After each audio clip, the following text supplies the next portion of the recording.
हम आज बात कर रहे हैं इतिहास की। और इतिहास को समझने से पहले इतिहास शब्द को जानना बहुत जरूरी है। और दोस्तों, ये एक ऐसा एक्सप्लेनेशन होगा जो आपको बेहद ही कम जगहों पर मिलेगा। इतिहास ये शब्द 3 अलग अलग शब्दों से मिलकर बना है और इस शब्द को तोड़ा जाए तो बनता है इतिहासा और इसका मतलब होता है थस वेरीली हैपेंड, मतलब सच में ऐसा हुआ है। और दोस्तों, इतिहास में जो सच में हुआ है वो आज हम आपको दिखाने जा रहे हैं इस वीडियो के माध्यम से। आज के समय में चीजें कितनी आसान हो गई है ना। आज की इस 21वीं सदी में फोन के साथ लोग भी स्मार्ट बन चुके हैं। आज लोगों को अगर कहीं दूर भी पहुंचना हो तो वो चंद घंटों में पहुंच जाते हैं। आज सुई से लेकर गिटार तक बस आपसे सिर्फ एक क्लिक की दूरी पर है। पर क्या आपने कभी ये सोचा है कि आज से करीब 1000 साल पहले, जी हाँ, सन 1000 एडी में दुनिया कैसी रही होगी, कैसे रहते और जीते होंगे वो लोग। दोस्तों, आपके इन्हीं सवालों के जवाब लेकर हाजिर हुए हैं हम आज, और आज हम जानेंगे कि सन 1000 में कैसी थी ये दुनिया। तो मैं हूँ हितेश गिरी गोसाई, आप है यूट्यूब की दुनिया में बेहतरीन ज्ञान पिरोसने वाले एक चैनल द नॉलेज के साथ। और अगर आप हमारे चैनल पर नए हैं तो इस चैनल को सब्सक्राइब करके बेल आइकन जरूर बजाएं। ये 1000 साल पहले की दुनिया, यानी कि सन 1000 से 1100 के आसपास की दुनिया। ये टाइम फ्रेम इतिहास में मध्यकालीन युग में, यानी कि मिडाइवल हिस्ट्री में आता है। इस समय भारतीय जो रूलर थे उन्हें हिस्ट्री की किताबों में इंडिजीनियस रूलर कहा जाता है। इंडिजीनियस रूलर भारत में तो राज कर रहे थे, लेकिन इनके अलावा कई बाहरी हमलावर भी भारत में आए थे और कई बाहरी रूलर भी कुछ कुछ जगहों पर राज कर रहे थे। इस समय काल में भारत में पल्लवास, चौलकिया, पांड्यास, चोलास और राष्ट्रकूटास जैसी डायनेस्टीज शासन कर रही थी। Transportation in the year of 1000। जाहिर है कि साल 1000 ईस्वी का जमाना हमारे आज के इस युग से बिल्कुल अलग था। उस वक्त दुनिया बहुत बड़ी हुआ करती थी, क्योंकि यात्रा के नाम पर सिर्फ पैदल चलना, घुड़सवारी करना या नाव चलाना ही संभव था। इसलिए इंसान अपने आसपास की कुछ किलोमीटर की दुनिया में ही बिजी रहते थे। कुछ सैकड़ों किलोमीटर पार की दुनिया तो उनके लिए बेहद नई हो जाया करती थी। भारत में एक कहावत है कि बार गेहूं में बोली बदल जाती है, यानी कुछ ही किलोमीटर के बाद बोली बदल जाया करती थी, क्योंकि कुछ दूर के लोगों का जुड़ाव कुछ दूर पार के लोगों से कम हुआ करता था। साल 1000 में औद्योगिक विकास। उस वक्त फैक्ट्रीज या मशीनरीज तो मौजूद नहीं थी जो बहुत बड़े पैमाने पर उत्पादन कर सके, लेकिन उस वक्त भी चीन में मैन्युफैक्चरिंग हुआ करता था, जो एक ही भट्टी में एक बार में हजारों की तादाद में चीनी मिट्टी से बने बर्तन और खिलौने बना दिया करते थे। ये भट्टियां लकड़ियां और कोयलों से जलाई जाती थी। जबकि भारत की बात करें तो उस समय भारत में कपड़े, खान पान की चीजें और मरी मसालों का बड़े पैमाने पर उत्पादन होता था और भारत से ये चीजें पूरी दुनिया में बेची जाती थी। इस समय काल में भारत दुनिया का 30% food, goods and services produce करता था, जबकि चाइना दुनिया का 25% करता था और यूरोप 11%।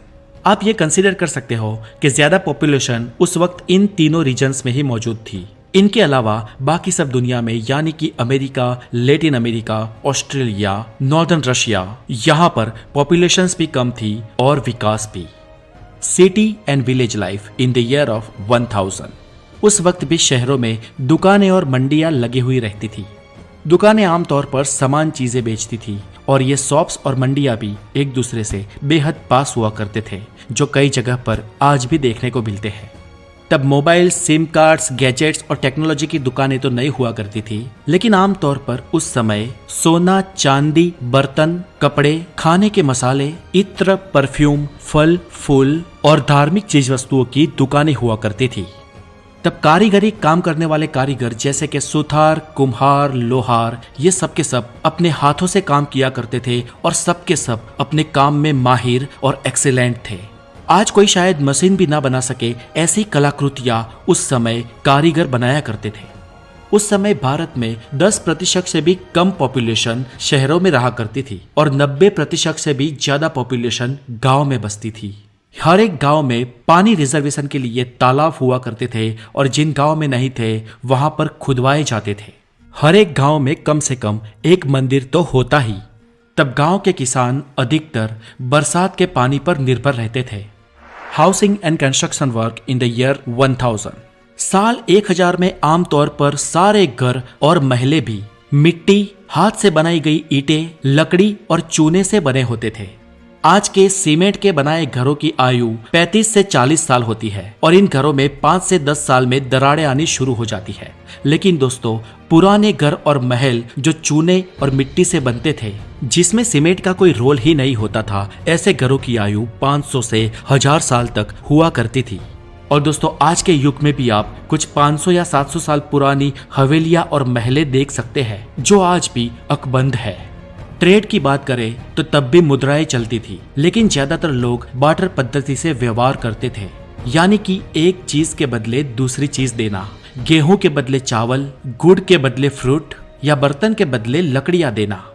ऐसे ज्यादातर एक दूसरे की वस्तुओं को देकर ट्रेड हुआ करते थे और सभी लोगों की जरूरी चीजों की आपूर्ति भी पूर्ण हो जाया करती थी।